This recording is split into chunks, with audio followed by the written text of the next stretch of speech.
listen, if they win the championship, that's a fourth ring. You're already in elite company. Does he need that finals MVP, though, to put him in the very highest echelon of players? Need, no. Want, yes. And I think because we've already put him at that echelon. And as we've talked about over the last couple of weeks, and last week, I believe, is really when we started the conversation, he wins his fourth ring.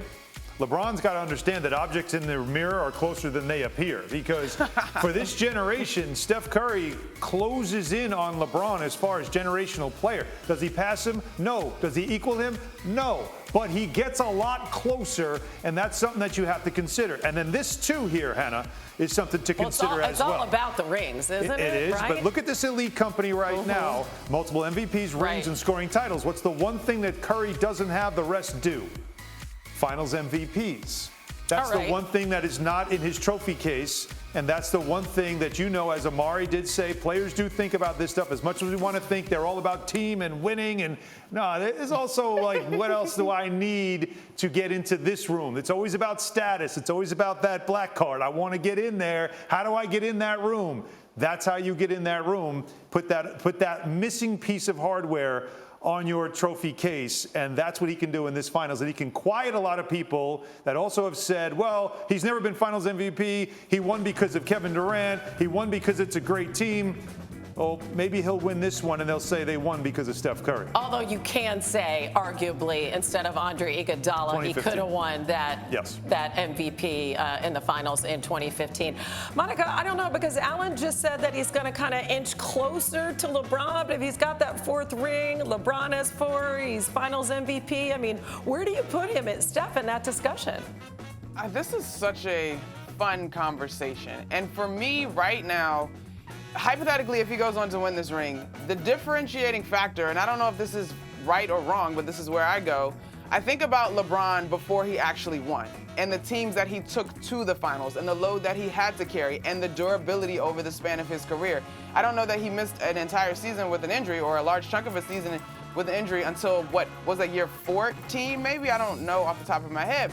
So I just think their games are different. Their opportunities are different. When Steph got healthy, remember he had those ankle injuries early in his career? When he got healthy, the Warriors were on their way. But he also always had arguably Hall of Famers next to him, right? As important as he is to what the Warriors do. So I just kind of think about the load that LeBron has had to bear prior to the ring conversation. Monica.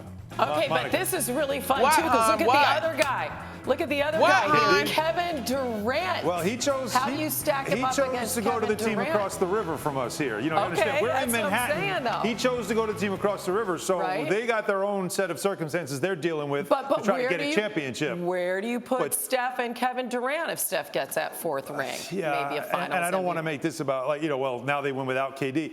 But I think Steph is already with LeBron, like in that LeBron. I don't know if Durant's there because of the championship aspect of this whole thing. And, you know, staying with one team, building with one team, you know, that's another story here. If I'm the Boston Celtics, are you looking at your future in the Golden State Warriors? Foreshadowing. But I also want to say, Monica, that when you said that the teams LeBron took to the finals before he won, it was one team. It was in 07.